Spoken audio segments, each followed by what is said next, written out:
एक बार chat window पे लिख दीजिएगा, आप लोग आ गए हैं नहीं आ गए हैं, तो पता लग जाएगा।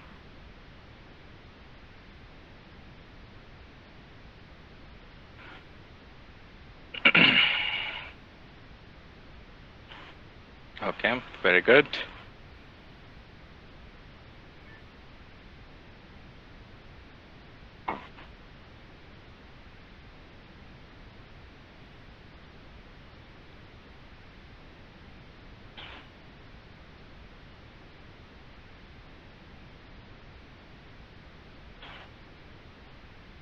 Okay,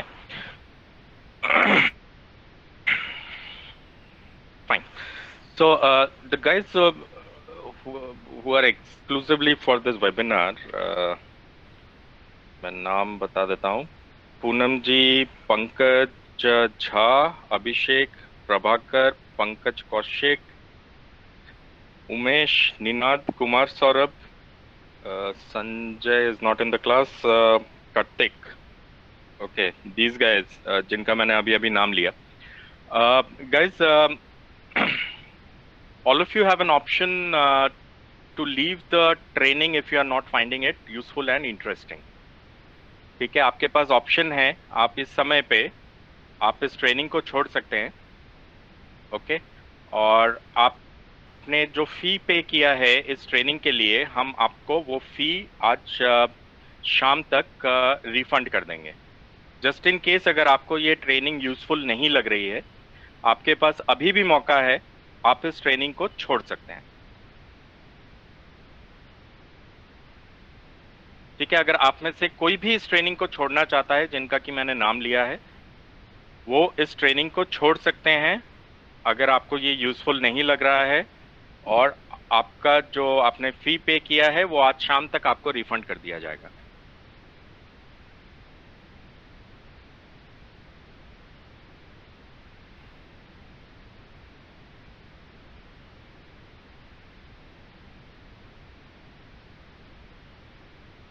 okay, so I am assuming nobody wants to leave and everybody wants to continue.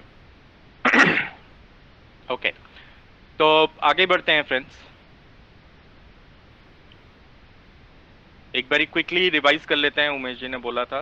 तो हमेशा ध्यान रखना है अपने को, अगर दो कॉरेस्पॉन्डिंग कैंडल्स हमको अलग अलग कलर का दिख रहा है तो वॉलेटिलिटी रिड्यूस हो रहा है, और अगर दो कॉरेस्पॉन्डिंग कैंडल्स हमको सेम कलर का दिख रहा है तो इसका मतलब होता है कि वॉलेटिलिटी इंक्रीज हो रहा है। अब अगर दो कैंडल हरा कॉन्जिक्यूटिव है तो वॉलेटिलिटी इंक्रीज तो हो रहा है पर ऊपर की तरफ हो रहा है, और उसी तरह से अगर दो कॉन्जिक्यूटिव कैंडल्स हमको रेड दिखेंगे तो वॉलेटिलिटी तब भी इंक्रीज हो रहा है पर नीचे की तरफ हो रहा है। ठीक है, और हमने ये पढ़ लिया है कि जब वॉलेटिलिटी इंक्रीज होगा तो इंप्लाइड वॉलेटिलिटी भी इंक्रीज होगा, और अगर इंप्लाइड वॉलेटिलिटी इंक्रीज होगा तो आ, उसका जो इम्पैक्ट होगा प्रीमियम पे वो भी पॉजिटिव होगा, मतलब वो भी इंक्रीज होगा। Guys just give me 1 second.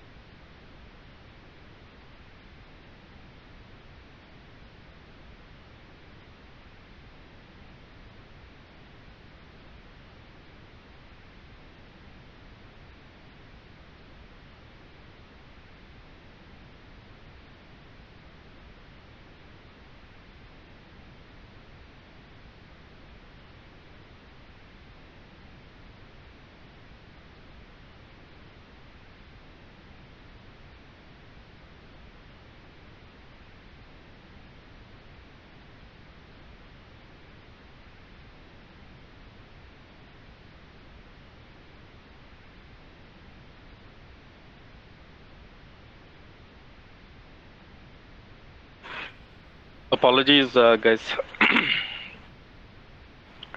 Okay, तो प्रीमियम बढ़ेगा तो प्रीमियम किस तरफ को बढ़ेगा? प्रीमियम उस तरफ को बढ़ेगा जिस तरफ को वॉलेटिलिटी जो है वो इंक्रीज हो रहा है। ओके, तो वॉलेटिलिटी किस तरफ को इंक्रीज हो रहा है? मान लीजिए अगर रेड कलर कैंडल्स थे तो नीचे की तरफ हो रहा है तो पुट का प्रीमियम बढ़ेगा। उसी तरह अगर ग्रीन कैंडल्स थे तो कॉल का प्रीमियम बढ़ेगा, ठीक है। अब अगर वॉलेटिलिटी रिड्यूस होता है, मतलब दो डिफरेंट कलर कैंडल्स हैं, तो हमारे लिए उसका वॉलेटिलिटी रिड्यूस हो रहा है। वॉलेटिलिटी अगर रिड्यूस हो रहा है तो इंप्लाइड वॉलेटिलिटी भी रिड्यूस होगा। इंप्लाइड वॉलेटिलिटी अगर रिड्यूस हो रहा है तो पुट और कॉल दोनों का प्रीमियम गिरेगा, और अगर वो गिरेगा तो हमको कॉल्स को खरीदना नहीं है, हमको कॉल्स को बेचना होगा, ठीक है। कॉल्स को या पुट्स को हम खरीदेंगे या बेचेंगे। अब जैसे मैंने ये वाला एग्जांपल लिया जहां पे कि वॉलेटिलिटी रिड्यूस हो रहा है, पर ये वाला कैंडल ग्रीन है, तो मुझे पता है कि कॉल्स का भी प्रीमियम गिरना चाहिए, पुट्स का भी प्रीमियम गिरना चाहिए। पर इस केस में हम कॉल्स को सेल कर देंगे और पुट्स को बाई कर लेंगे। पुट्स को हम बाई करेंगे हेजिंग के लिए। अब ये जो हेजिंग का कॉन्सेप्ट है ये हम पढ़ेंगे आज, ठीक है। इसको रिस्क मैनेजमेंट बोलते हैं, और रिस्क मैनेजमेंट को हम पढ़ेंगे, ठीक है, because it is there in the content of today's webinar. Is it clear to everybody? आगे बढ़ सकते हैं हम लोग?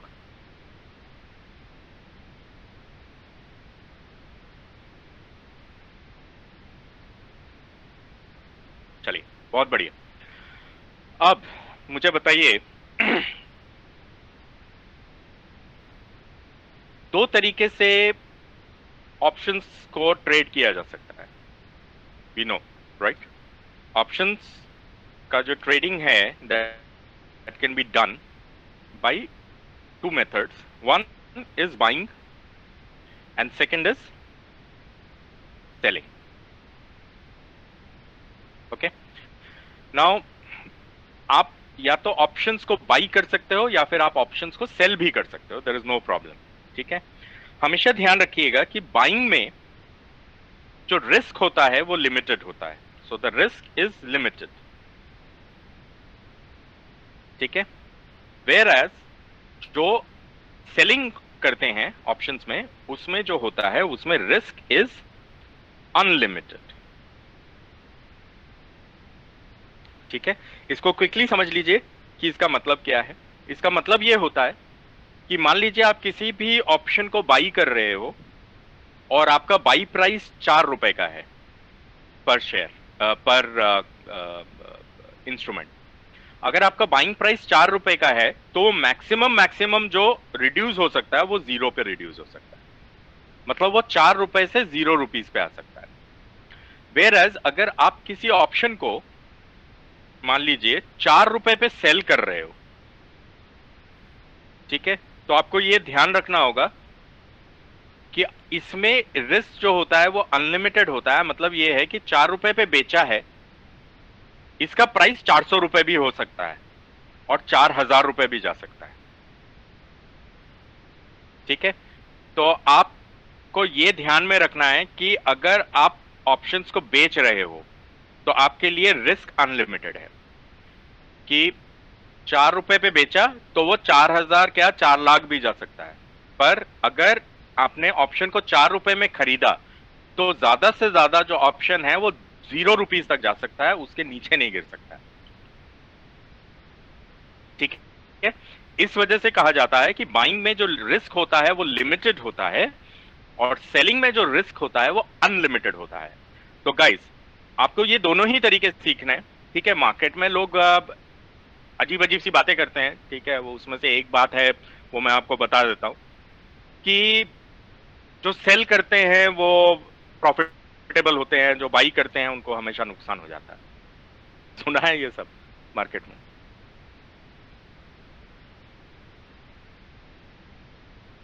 कि जो ऑप्शंस को सेल करते हैं वो प्रॉफिटेबल रहते हैं हमेशा, और जो ऑप्शंस को बाई करते हैं वो नुकसान में जाते हैं हमेशा, ठीक है। बहुत लूजली ये बातें इस्तेमाल होती हैं हमारे मार्केट्स में, ठीक है। और जब हम न्यू कमर्स होते हैं, हम नए होते हैं इस बिजनेस में, तो जैसे मैंने आपको उदाहरण दिया था कि आप ऑफिस में ज्वाइन कर रहे हो, लोग तरह तरह की बातें करेंगे, राइट। तो कहानियां बनेंगी वहां पे, तो कौन सी कहानी पे आपको भरोसा करना है, कौन सी कहानी पे आपको भरोसा नहीं करना है, ये आपके ऊपर होता है, राइट। तो स्टॉक मार्केट में भी ऐसा ही है। तो लोग बातें करेंगे कि बेचोगे ना कॉल्स को या पुट्स को तो हमेशा प्रॉफिट होगा, और खरीदोगे कॉल्स को या पुट्स को तो हमेशा नुकसान होगा। तो फ्रेंड्स हमेशा इस चीज को ध्यान रखिएगा, दोनों ही शैलियां हैं। शैलिया का मतलब है स्किल्स हैं। Okay, buying options is also a skill, selling options is also a skill. Options को खरीदना भी एक स्किल है, एक कला है, ठीक है। उसके लिए टेक्निकल नॉलेज और फंडामेंटल नॉलेज की जरूरत है, और सेलिंग के लिए भी आपको चाहिए, बाइंग सेलिंग दोनों में चाहिए। अगर आप बाइंग को ठीक से नहीं कर रहे हो तो आपको उसमें नुकसान होगा। वहीं पे अगर आप सेलिंग को भी ठीक से नहीं कर रहे हो तो भी नुकसान होगा। तो फ्रेंड्स हमेशा ध्यान रखिएगा इस बात को कि जो लूज स्टॉक्स होती हैं मार्केट में वो ये होती है कि यार अगर ऑप्शन को बेचोगे तो प्रॉफिट होगा ज्यादा, अगर बाइंग करोगे तो प्रॉफिट नहीं होगा, ठीक है। तो हमेशा ध्यान रखना, अगर बिना सोचे समझे चाहे बाइंग करोगे चाहे सेलिंग करोगे, ठीक है, बिना चीज को सीखे बिना चीज को समझे अगर बाइंग करोगे या सेलिंग करोगे तो बाइंग में आपको नुकसान कम होगा और सेलिंग में आप बर्बाद हो जाओगे। ये चीज क्लियर है?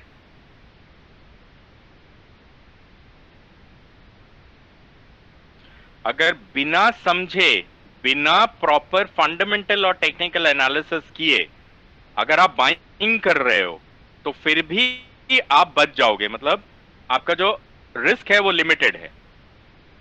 पर अगर आपने बिना सोचे समझे सेलिंग कर दिया तो आप बर्बाद होने के लिए तैयार हो जाइए, ठीक है। क्योंकि वो 4 रुपए जो है वो 40 भी जा सकता है, वो 4,000 भी जा सकता है और वो 4 लाख भी जा सकता है, ठीक है। इस वजह से दोनों को ही सीखना बहुत जरूरी है। और हमेशा एक चीज का ध्यान रखना है आपको, चाहे बाइंग जब आप कर रहे हो आप हेजिंग करो चाहे नहीं करो, पर जब आप सेलिंग कर रहे हो मार्केट में तो क्या करो,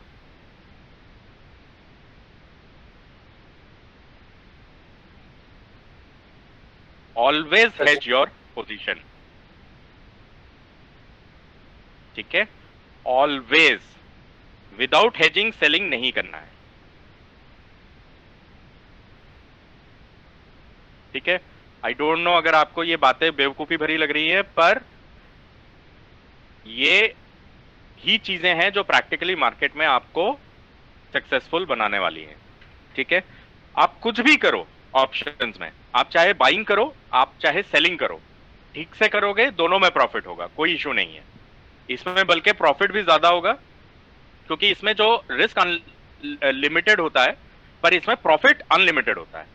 उसी तरह से जब सेलिंग करते हो तो रिस्क जो है वो अनलिमिटेड होता है और जो प्रॉफिट होता है वो लिमिटेड होता है। मतलब ये होता है कि अगर आपने 4 रुपए पे बेचा है तो आप ज्यादा से ज्यादा उस पर 4 ही रुपए कमा सकते हो, ठीक है। पर आपको नुकसान जो है वो 4 रुपए से कई गुना ज्यादा हो सकता है। उसी तरह से अगर आप बाइंग कर रहे हो तो आपको मैक्सिमम लॉस जो है 4 रुपए का हो सकता है, पर उसमें प्रॉफिट जो है वो आपको 40 रुपए का भी हो सकता है, 400 रुपए का भी हो सकता है और 4,000 रुपए का भी हो सकता है, ठीक है। क्योंकि इसमें जो प्रॉफिट होता है वो अनलिमिटेड होता है बाइंग में, और सेलिंग में जो प्रॉफिट होता है वो लिमिटेड होता है, ओके। तो आप अगर ठीक से करोगे काम को तो आप दोनों तरफ ही पैसा बना सकते हो, आपको कोई परेशानी नहीं होगी, ठीक है। और जब चीजों के बारे में आप श्योर नहीं हो और अगर आप उसमें फिर भी पोजीशन बना रहे हो तो केवल बाई साइड पे बनाना है, क्योंकि इसमें रिस्क जो होता है वो लिमिटेड होता है।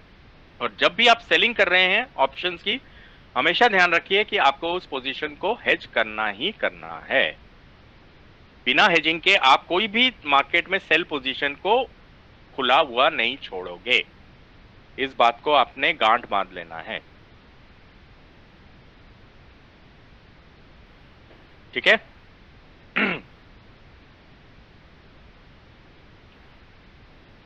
फ्रेंड्स अगली चीज,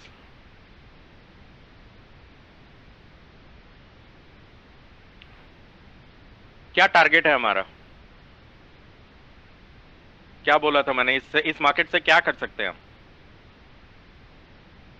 अर्न रेगुलर इनकम, राइट। और हमारा टारगेट जो है जैसे रवि बता रहे हैं कि इज 100%,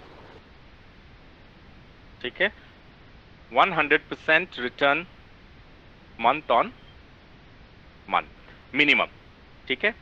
और ये 100% जो है वो आपको वीकली भी मिल सकता है आगे चल के, पर उसके लिए थोड़ा सा आपको 3-6 महीना प्रैक्टिस करना होगा इसको ठीक से, जिस तरीके से आपको सिखाया जा रहा है उस चीज को, उस कॉन्सेप्ट को समझ करके उसको प्रैक्टिकली इस्तेमाल करना होगा। इसको प्रैक्टिस करोगे तो हफ्ते का 100% भी बना सकते हो, कोई बड़ी बात नहीं है। ठीक है। अब हमारे दिमाग में हमेशा टारगेट चलेगा कि अपने को 100% जो है, 100% जो है, 100% जो है profit month on month minimum चाहिए। ठीक है। आपका एक ट्रेड का जो टारगेट होगा, ईच ट्रेड का जो आपका टारगेट होगा वो होगा 100% मिनिमम। मिनिमम 100% का मुनाफा आपको उस ट्रेड में चाहिए ही चाहिए। So each trade, okay, should be minimum 100% return on capital. तो इसका मतलब है अगर आपने टाटा स्टील के कॉल को खरीदा है, 4 रुपए पे खरीदा है, तो आपको 4 रुपए का उसमें मुनाफा चाहिए। मतलब है कि आपका एग्जिट जो है वो 8 रुपए पे होगा। ठीक है। तो मुझे ये बताइए, इस मंथली टारगेट को अचीव करने के लिए कितनी ट्रेड्स करने की जरूरत है महीने में?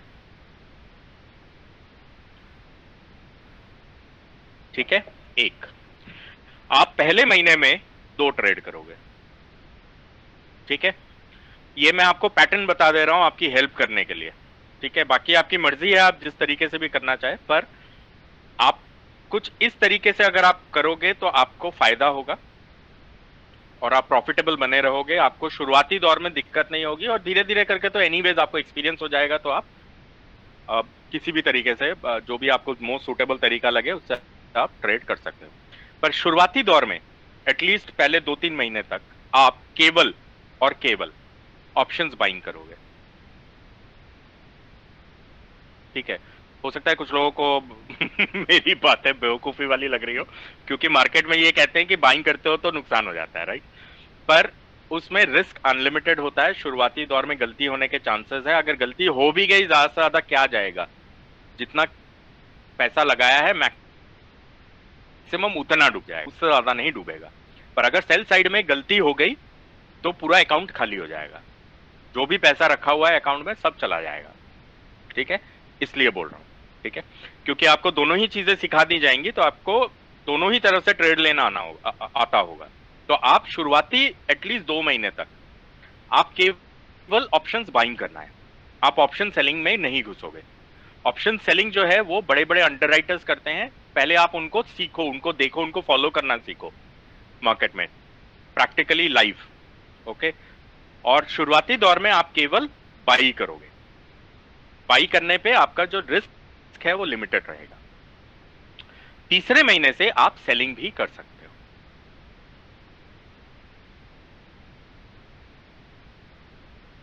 ठीक है।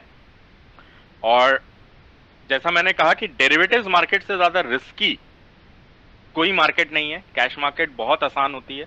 ठीक है। सबसे मुश्किल मार्केट्स अगर हैं तो वो डेरिवेटिव्स हैं। तो डेरिवेटिव्स मार्केट में अपने लिए मुसीबतों को बढ़ाना नहीं है, अपने लिए परेशानियों का हल ढूंढना है। ठीक है। इस वजह से मैं कह रहा हूं कि आप बाइंग करेंगे। और दूसरी चीज है, आप पहले 2 महीने केवल 2-2 ट्रेड्स ही लेंगे। ओके। और जिन कॉन्फर्मेशंस की मैं बात करने जाऊंगा करूंगा आज, जो मेथड्स मैं सिखाऊंगा, ठीक है, उनमें जब तक कि सारे कॉन्फर्मेशंस आपको नहीं मिल जाएंगे आप तब तक ट्रेड को एंटर नहीं करोगे।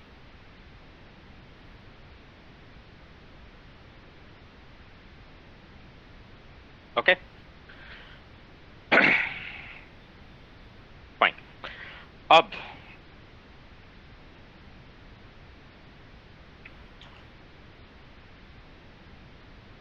आप में से मुझे कोई भी किसी भी स्टॉक का नाम बता दीजिए,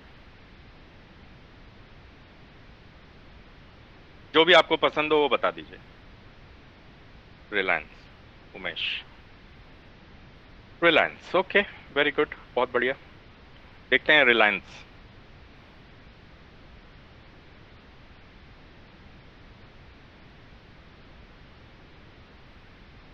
ओके, यहाँ पे रिलायंस लिख दिया, यहाँ से मैंने इक्विटी चुन लिया। अच्छा, एक चीज मैंने शायद मिस कर दिया। आपको जब आप ऑप्शन ट्रेड करोगे तो आपको डेरिवेटिव्स के चार्ट नहीं देखने हैं, ठीक है? आप फ्यूचर्स के चार्ट रीड नहीं करोगे, आप कैश मार्केट का चार्ट रीड करोगे, ठीक है? You don't have to read derivatives charts, you have to read only and only cash market charts. Okay,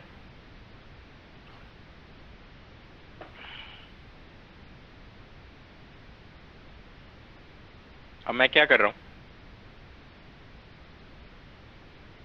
कि मान लीजिए जुलाई 1 से लेकर के अभी तक का जो भी रिलायंस चल रहा है उसको ओपन कर ले रहा हूं, ठीक है? कुछ ऐसा दिख रहा है अपने को? ऑलराइट, बस एक चीज हमें देख लेना होगा कि स्टॉक स्प्लिट तो नहीं हो रहा है। तो डिविडेंड है, 6 रुपए का है, 1000 रुपए का स्टॉक है, 6 रुपए कुछ भी नहीं होता, 6% भी नहीं है, ओके। अच्छा, अब देखते हैं यहाँ पे 1 जुलाई, सॉरी 1 जून, राइट? स्टॉक का मूवमेंट अपने को नजर आ रहा है। ये जो रिपोर्ट है ये जन्म कुंडली है, ठीक है? रिलायंस की जन्म कुंडली है ये, ओके। और कुछ बहुत सारा डेटा अपने को ऐसे करके देखने को मिल जाएगा, ठीक है? तो हम कहीं से एक जगह से शुरुआत करेंगे, ओके? किसी एक जगह से हम शुरुआत करेंगे, उसके बाद मैं इसको पूरा प्रॉपरली आपको वॉक थ्रू करूंगा, ठीक है? और आप फिर उसी चीज को हर स्टॉक के साथ अप्लाई करोगे।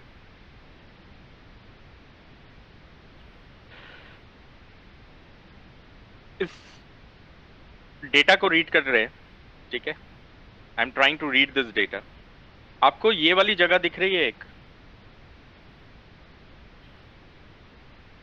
अभिषेक मुझे ये बताओ,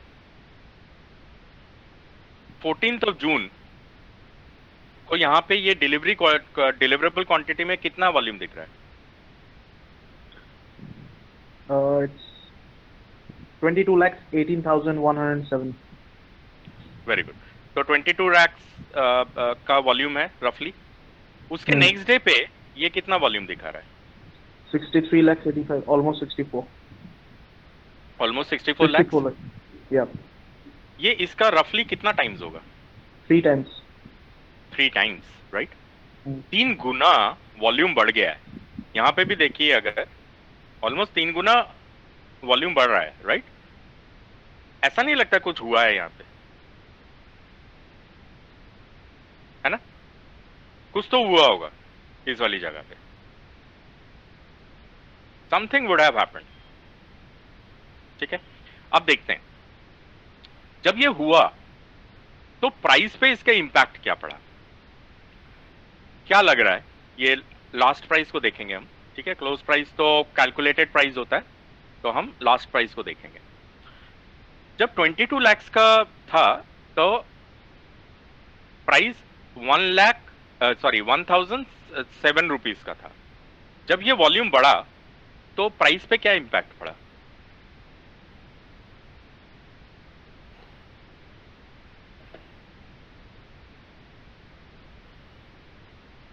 लास्ट प्राइस क्या हुआ? पहले दिन से बढ़ा, पहले दिन से घटा, क्या हो गया? इंक्रीज हो गया ना प्राइस, राइट? ठीक है, तो ये एक इंपॉर्टेंट एरिया है। इससे अपने को ये समझ में आया कि यार जब कुछ वॉल्यूम बढ़ रहा है ना यहाँ पे, तो प्राइस पे जो इंपैक्ट हो रहा है वो कुछ पॉजिटिव हो रहा है,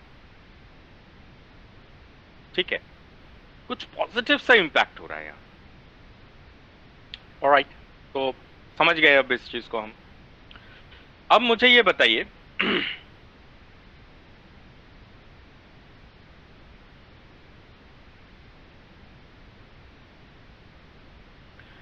कि ये वाला जो डिलीवरेबल वॉल्यूम है, ये वाला जो डिलीवरेबल वॉल्यूम है, ठीक है? ये जो वॉल्यूम है ये 63 लाख चल रहा है, ठीक है? अब उसके अगले दिन वॉल्यूम आधा हो गया, कम हो गया, मतलब रिड्यूस हो गया। यस और नो?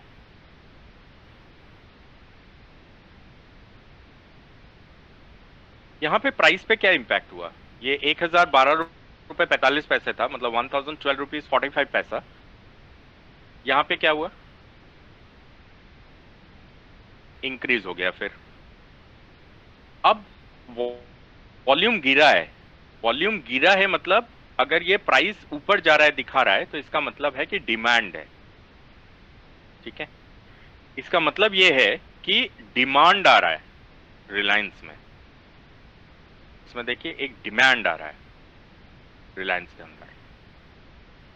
वॉल्यूम गिर रहा है तो प्राइस बढ़ रहा है, तो इसका मतलब है कि कम, जब स्टॉक्स कम आ रहे हैं मार्केट में तो लोग खरीदना चाह रहे हैं, लोग डिमांड बन रहा है यहाँ पे।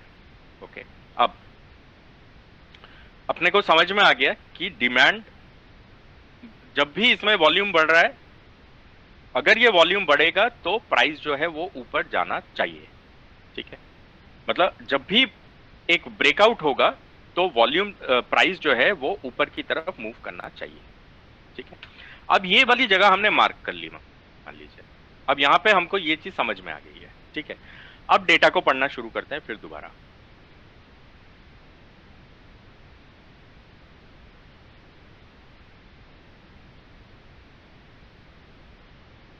ये वाला जगह देखिए,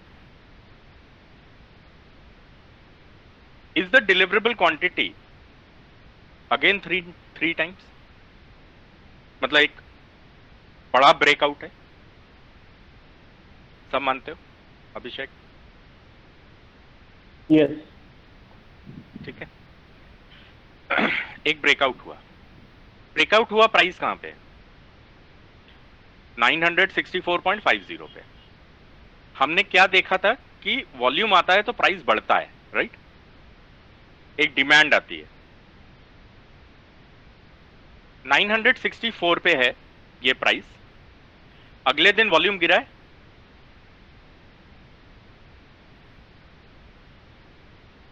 इस वाले वॉल्यूम से कम हुआ है, यस और नो? ओके, अब मुझे ये बताओ, अगर इस वाले वॉल्यूम से नीचे आया है, यहां पे प्राइस पे क्या इंपैक्ट हुआ है?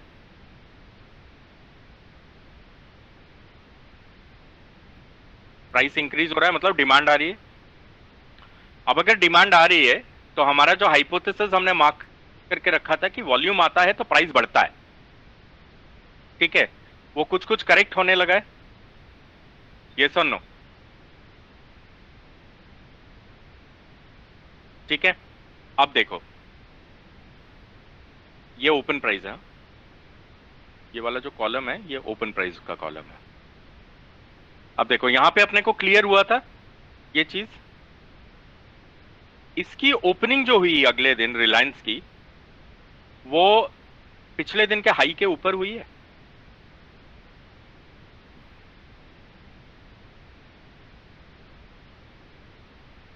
मानते हो? राइट, इसकी जो ओपनिंग हुई है ये पिछले दिन के हाई के ऊपर हुई है, तो ये क्या सिग्निफाई कर रहा है?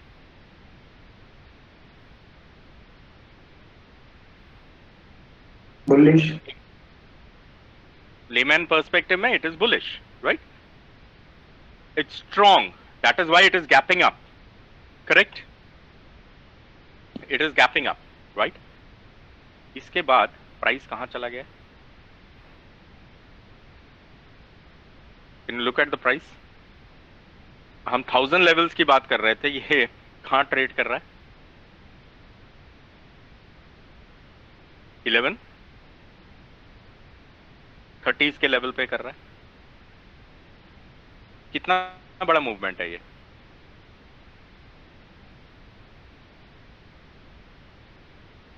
₹150 का मूवमेंट है, ठीक है। 150 रुपीज का मूवमेंट आया है, और इस मूवमेंट को होने में, पूरा इतना बड़ा मूवमेंट होने में कितना समय लगा है? हफ्ता भर ऑलमोस्ट।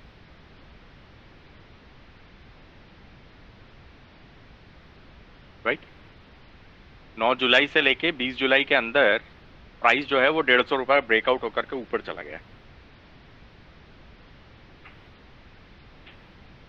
इसको अगर इसमें ऑप्शंस बाई करते इस वाले दिन पे, इस डेटा को देख के, ये देखिए, इस वाले डेटा को देख के हमको समझ में आ गया था डिमांड है।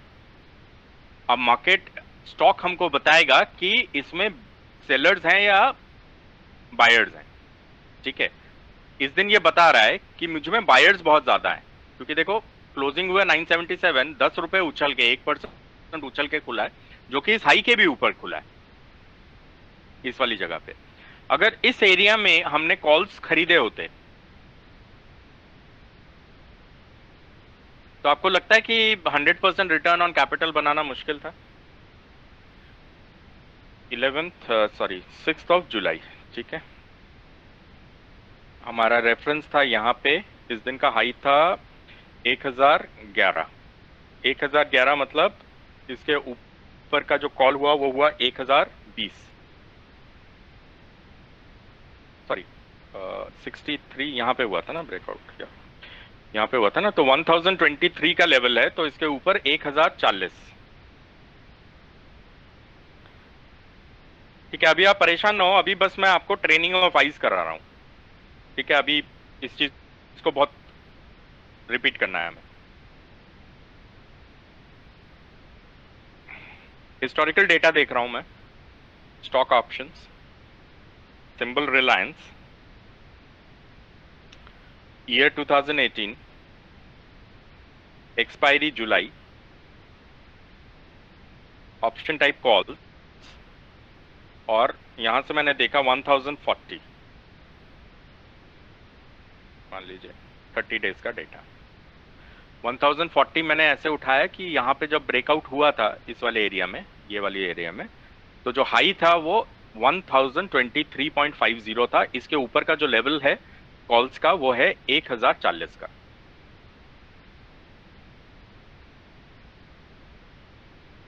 ये 1040 का लेवल है, ठीक है। अब ये किस दिन पे अपने को समझ में आया कि एक यहाँ पे हुआ इस वाली जगह पे ब्रेकआउट सा। अगले दिन हमने इसको वॉच किया, हमने देखा कि अच्छा यार वॉल्यूम गिरता है तो क्या होता है, प्राइस स्ट्रांग है, ऊपर जा रहा है। अब देखो यहाँ पे गैप अप हो रहा है। 9 जुलाई, 9 जुलाई को इसने सिग्नल दिया। जब 9 जुलाई को इसने सिग्नल दिया, ये वाला दिन है, ठीक है, ये वाला दिन है, ओके। कैश मार्केट में गैप अप हुआ था, हाँ या ना? कैश मार्केट की प्राइस में 9 जुलाई को गैप अप हुआ था, ये वाला 987.10 पे खुला, 983 पे है, ये गैप अप हुआ था। वो चीज रेप्लिकेट हुई थी 9 तारीख को। क्या ऑप्शंस, ये ऑप्शंस का डेटा है, ठीक है, क्या ऑप्शंस का डेटा 9 तारीख को पिछले हाई के ऊपर खुला है? पिछला हाई जो है वो है 7.85, राइट। और आज का जो फर्स्ट प्राइस है, जो फर्स्ट ओपनिंग प्राइस है, वो कहां पे? 7.90 पे, ओके।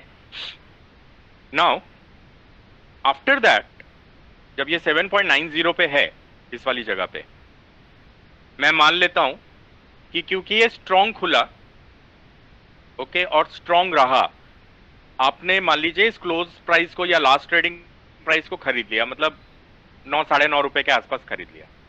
9 साढ़े 9 रुपए के आसपास अगर आपने खरीदा तो आपका टारगेट कितना होगा? मान लीजिए 10 रुपए खरीदा तो कितना होगा? 20 rupees. How much time did it take to reach 20 rupees?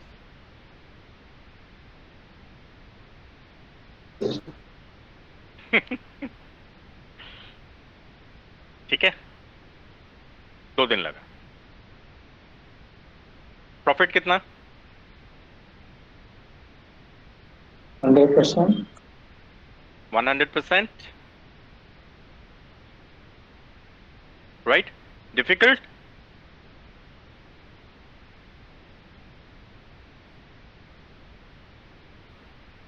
पर इसमें रिक्वायरमेंट क्या था, ढूंढा कैसे हमने?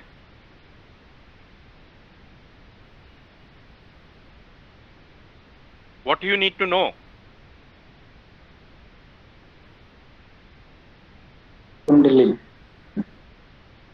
You need to know the fundamental of this market. Stock movement कैसे होता है, मार्केट मूवमेंट कैसे देता है। ठीक है, जब आप इस चीज को समझ जाते हो कि स्टॉक में मूवमेंट किस तरीके से आता है, किस तरीके से वो आपको बताता है कि स्टॉक किस तरफ को जाना चाह रहा है, अगर आप उस चीज को ट्रेड कर पाओगे तो आप फायदे में रहोगे। और ये तो बाइंग का स्ट्रैटेजी है, इसमें तो सेलिंग के बारे में बात ही नहीं करी। हालांकि मार्केट में तो लोग क्या बोलते हैं, बाइंग करोगे तो फंस जाओगे, बर्बाद हो जाओगे, नुकसान हो जाएगा। ठीक है, तो जिसको समझ नहीं है इस मार्केट की, उसके लिए दोनों ही तरफ नुकसानदेह हो सकता है, बाइंग भी और सेलिंग भी। ठीक है,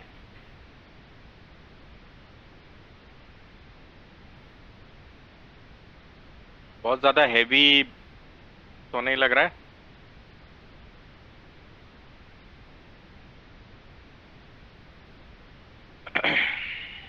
हम्म, समझ में आ रहा है सबको।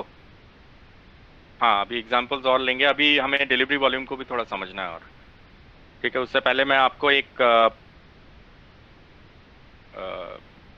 चीज मेरे को बताना है, उसके बाद हम डिलीवरी वॉल्यूम्स पे जाएंगे।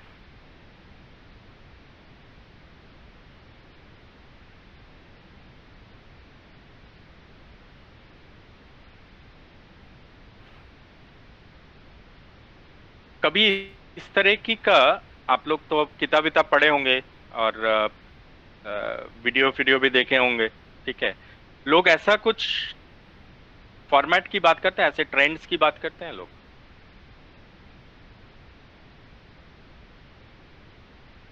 ठीक है, ये कौन सा ट्रेंड है।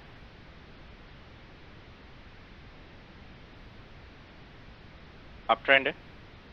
ठीक है, अब जब इस तरह के ट्रेंड्स की बात होती है तो काफी कॉम्प्लेक्स तरह की चीजें आ जाती हैं हमारे पास। और वो कॉम्प्लेक्स तरह की जो चीजें होती हैं वो होती हैं कि यार यहाँ से एक लाइन को ऐसे करके ड्रॉ करो जो इसके नीचे से टच करते हुए जाए, और मतलब सारा दिन जो है वो उस लाइन को एक्यूरेटली ड्रॉ करने में ही निकल जाता है। ठीक है, कई बार आपने सुना है ना कि अच्छा अप ट्रेंड में है, ऐसे करो, ऐसे करके लाइन जाना चाहिए, इस तरीके से जाना चाहिए, ऐसे करके मूव करना चाहिए। ये सुन लो, ट्रेंड लाइन है ये, और अ, इस तरीके से स्टॉक मूव करता है, ऐसे करके ऊपर जाता है और कहानी हो जाता है एंड ऑल दैट। ठीक है, अब आप क्या करते हैं, आप कोशिश करते हैं इस काम को करने की। आप मान लीजिए कि यहां से चालू करते हैं तो सबसे पहले तो आपको समझ में नहीं आता कि यार इस लाइन को यहाँ पे रखूं या इस लाइन को यहाँ पे रखूं, या इस वाली लाइन को यहां से टच कराते हुए ले जाऊं, या इस लाइन को यहां से शुरू करूं,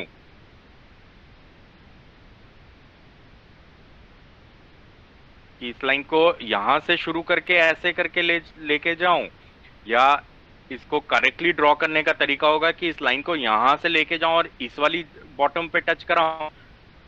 कंफ्यूजन होता है कि नहीं होता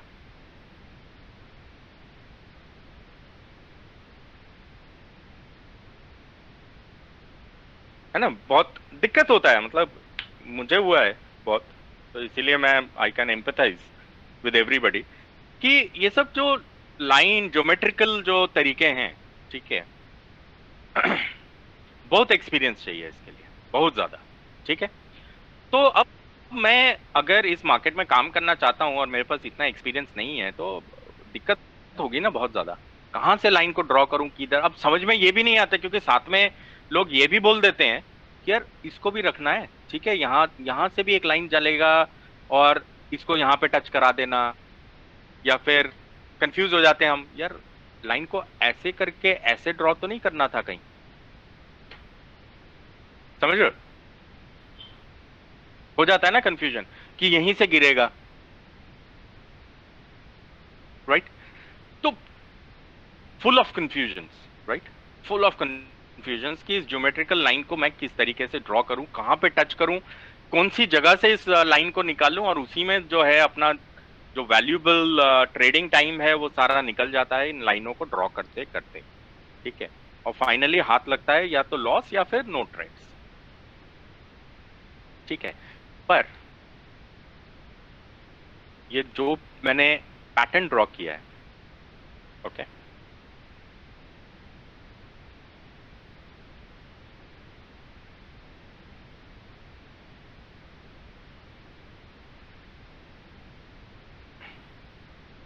ये जो मैंने पैटर्न को ड्रॉ किया है, ओके ये पैटर्न होता तो है,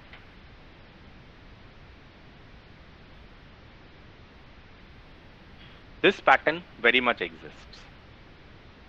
Okay, also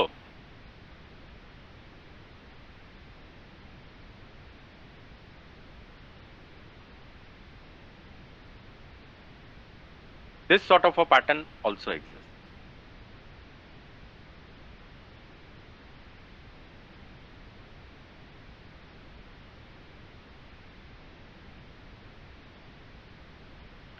ये किस तरह का पैटर्न है?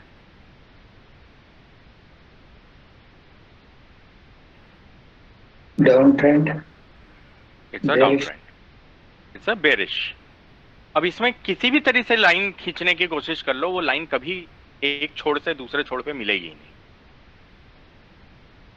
ठीक है, ये जितनी स्लांटिंग लाइंस का जो मेथड होता है, it's a very problematic method.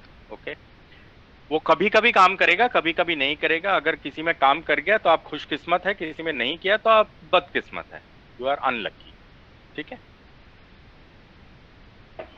You might have also heard about a few things in the market जो चलती है, लोग 45 डिग्री एंगल बोलते हैं, कुछ सुना है कभी?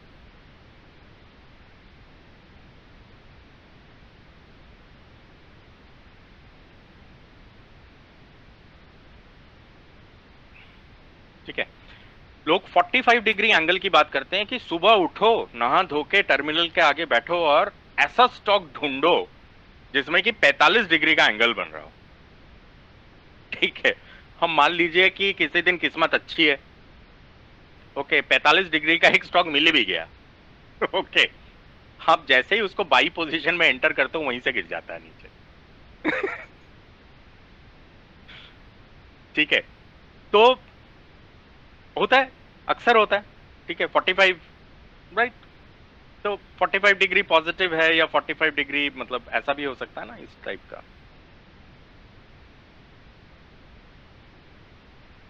इस टाइप का भी हो सकता है ना, नीचे की तरफ को ऐसा भी 45 डिग्री हो सकता है। अब कई बार समझ में नहीं आता है यार, अगर 45 डिग्री बोल रहा है तो 44.5 भी चलेगा क्या, या 45.5 भी चलेगा क्या? होता है ऐसा कंफ्यूजन कभी कि किसी ने बोला अच्छा यार 45 डिग्री वाला स्टॉक ढूंढ लो। अब अगर वो एग्जैक्टली 45 नहीं बन रहा है और 44 बन रहा है या 44.5 बन रहा है, तो क्या वो चलेगा लॉन्ग के लिए? उसी तरह से अगर वो -40 डिग्रीज बन रहा है या -48 डिग्रीज बन रहा है, तो क्या वो चलेगा शॉर्ट के लिए?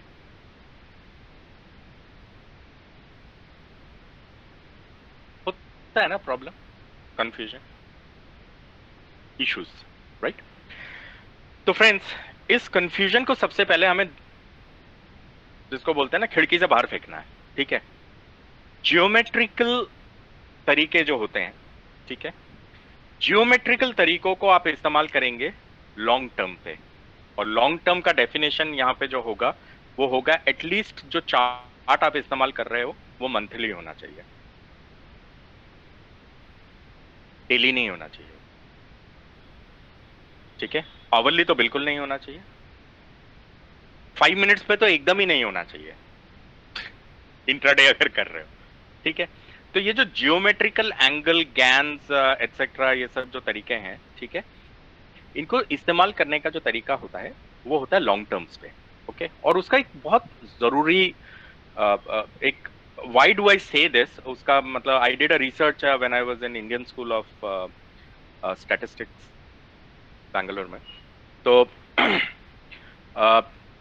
उसका तरीका, उसका रीजन ये होता है फ्रेंड्स कि जब आप इस तरीके के में इस्तेमाल करते हो ना, इनके लिए एक चीज की जरूरत होती है जिसको हम बोलते हैं नॉर्मल डिस्ट्रीब्यूशन कर्व। ठीक है, इसका टेक्निकल आपको समझने की जरूरत नहीं है ज्यादा। ठीक है, थोड़ा ऊपर ऊपर से समझ लीजिए इस चीज को, जिससे कि कल को जब आपसे कोई सवाल पूछे तो आपको इस सवाल का जवाब थोड़ा बहुत पता हो। ओके, एक इस तरह का नॉर्मल डिस्ट्रीब्यूशन कर्व बनता है, ठीक है, स्टैटिस्टिक्स में। और जब आप इस तरह के स्टैटिस्टिकल मेथड्स का इस्तेमाल करते हो, जैसे कि गैन्स कर लिए आपने, फिबोनाकीज कर लिए, या those kind of things, okay, जो कि स्टैटिस्टिकल बेस्ड हैं, ओके, ये नॉर्मल डिस्ट्रीब्यूशन पे काम करते हैं, ओके। और नॉर्मल डिस्ट्रीब्यूशन जितना आसानी से मैंने ये ऐसा बना दिया, ऐसा कभी होता नहीं है। कभी ऐसा होगा,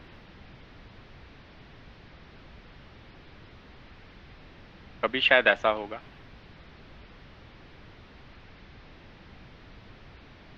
कभी ऐसा होगा,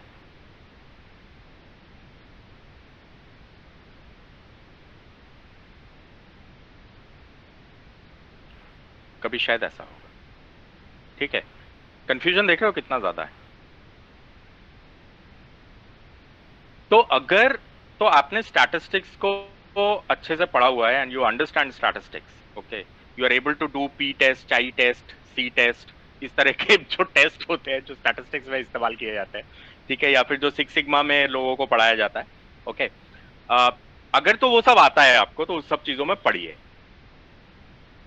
ठीक है, ऐसे लाइनें और वो सब बनाने की कोशिश कीजिए। अगर ये सब नहीं आता है तो हटाइए इनको। इसका तरीका क्या होता है? Select all, delete. समझिए? Is it clear? Select all, delete. Market के पास कौन से पैरामीटर्स होते हैं